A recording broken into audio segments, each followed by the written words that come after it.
em Jonas.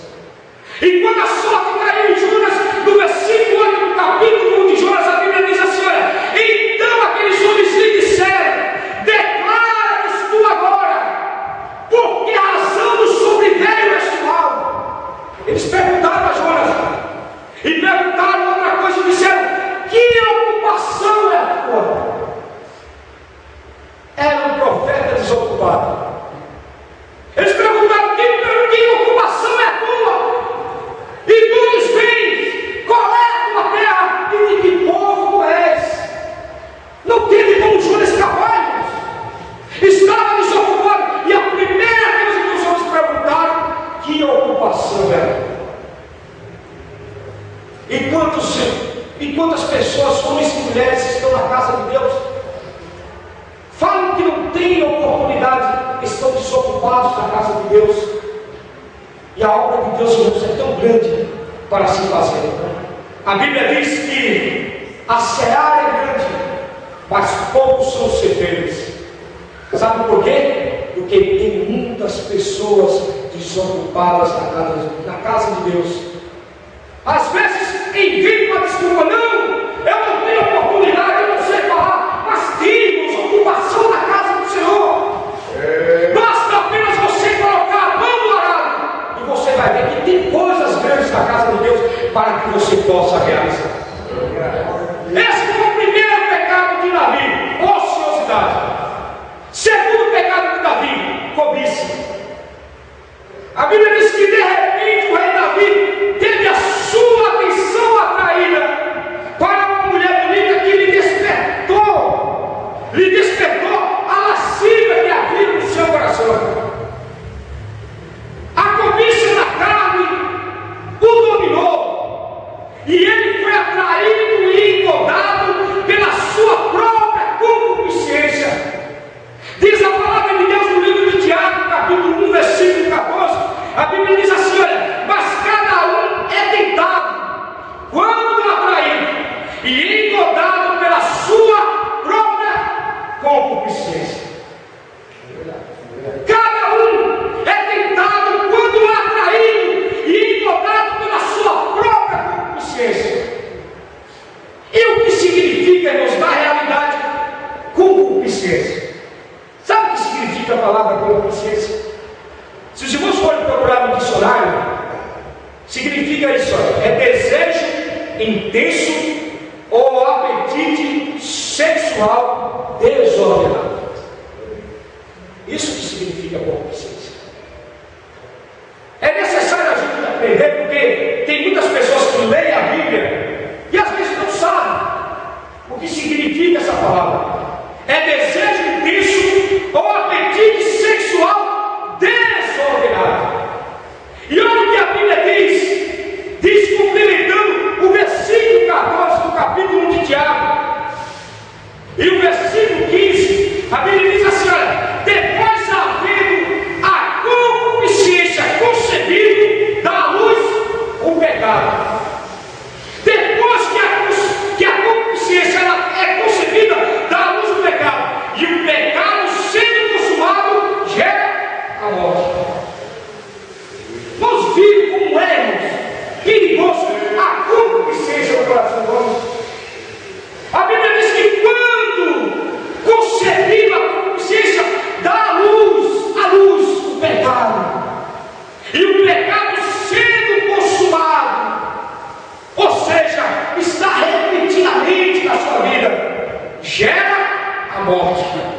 E quantas pessoas não morrem, não têm morrido por causa da concupiscência?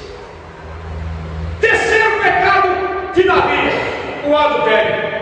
A Bíblia diz que Davi, ele foi tentado, ele deu lugar à tentação. Primeiro olhou, depois mandou perguntar o nome daquela mulher, e por fim ordenou que fosse ela trazida até o palácio real. Neste ponto, irmãos, até aqui, a concupiscência já houvera concebido no coração de Davi. Até aqui, até esse ponto, a concupiscência já havia concebido no coração de Davi. Estava quase gerando a morte.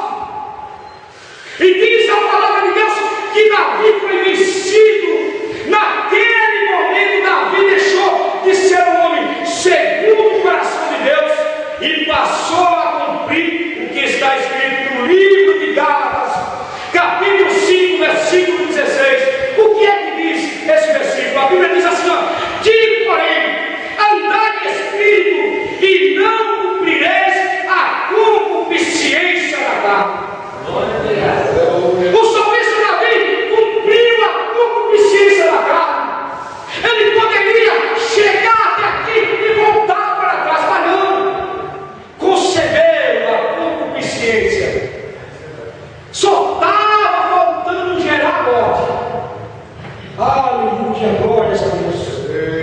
A Bíblia diz que um homem que matara o leão, o urso, o gigante Golias, foi derrotado pelo pecado sexual.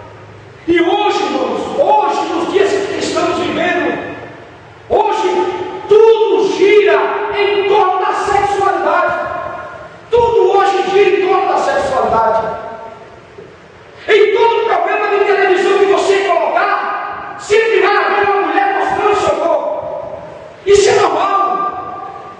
Em um comercial de televisão tem uma mulher mostrando o corpo. E tudo que nós vemos hoje gira em torno da sexualidade.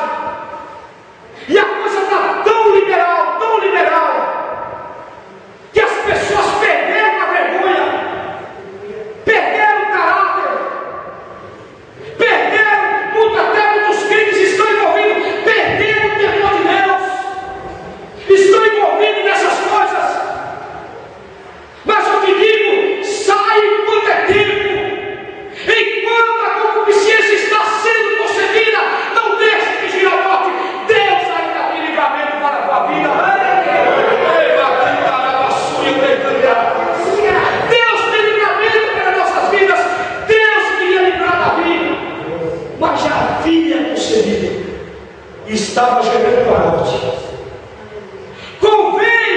Convém nós lembrarmos que além do sexo, o poder e o dinheiro são os outros meios mais usados para derrubar o homem de Deus. O sexo, o poder e o dinheiro. Três coisas perigosas hoje no mundo, fáceis de derrubar o homem de Deus. Quantos homens já foram derrubados e hoje não têm mais forças para se levantar? Não tem forças para se levantar. Quarto pecado de Davi, homicídio. A Bíblia diz que, já morto espiritualmente Davi arquitetou um plano diabólico. Observe bem. Davi arquitetou um plano diabólico. Mas era um homem segundo o coração de Deus. Era um homem ungido por Deus, mas arquitetou. Deixou que a concupiscência dominasse. E diz a palavra de Deus que ele arquitetou um plano diabólico. Ou seja, em primeiro lugar, ele foi astuto.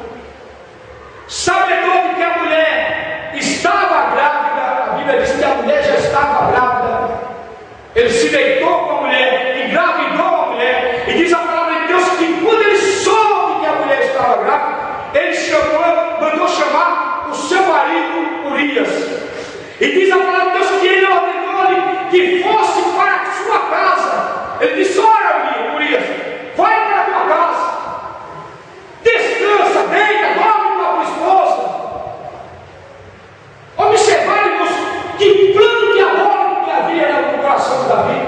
Davi arquitetou tudo aquilo, ele faz tudo, porque assim ninguém ficaria sabendo que o filho que estava sendo gerado era fruto do pecado do rei. Abra juntamente comigo no livro de 2 Samuel, capítulo 11, versículo 10 ao versículo 12. Capítulo 11, versículo 10 ao versículo 12. O livro de 2 Samuel, olha aqui a palavra de Deus fala. E o fizeram saber a Davi, dizendo: Urias não desceu à sua casa. Então disse Davi a Urias: não vês tu de uma jornada? Por que não desceste à tua casa? E disse Urias a Davi: a arca e Israel. Olha como Urias, irmãos, era um homem obediente, soldado, prestativo para o rei. Olha o que Urias disse: olha, a arca e Israel e Judá ficam em tendas, e Joabe, meu senhor, e os servos de meu senhor estão acampados no campo. E ei que eu entrar na minha casa para comer e beber e para me deitar com a minha mulher, enquanto meus amigos estão lutando. Ele disse: eu não vou, pela tua vida e pela vida da tua alma, não farei tal coisa. Olha o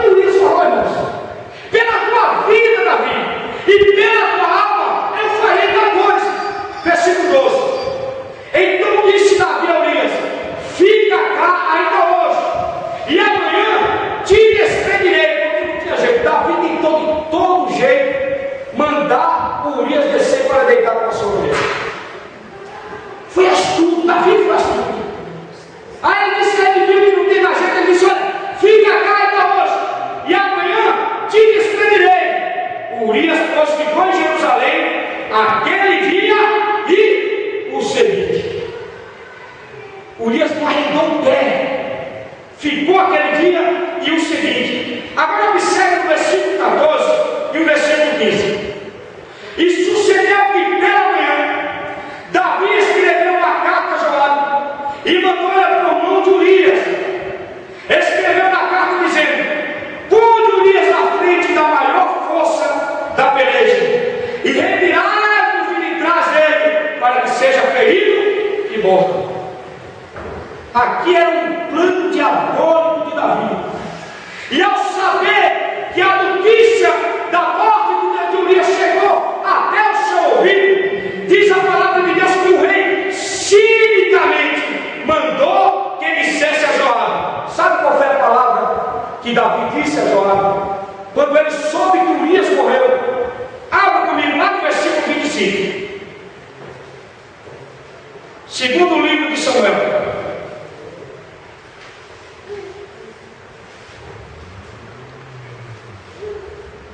capítulo 11, versículo 25. Olha o que a Bíblia diz. E disse Davi ao mensageiro: assim dirás a Joabe: não te pareça isso mal aos teus olhos. Olha o que Davi disse: não te pareça isso, porque ele soube que o Urias morreu. Mandaram a notícia para Davi, e Davi mandou dizer para Joabe: não te pareça isso mal aos teus olhos, pois a espada tanto consume este como aquele. Esforça a tua peleja contra a cidade e derrota, esforça tu assim. Joabe ficou preocupado, mas Davi não disse: não te pareça mal aos teus olhos, porque a espada tanto consome aquele como esse.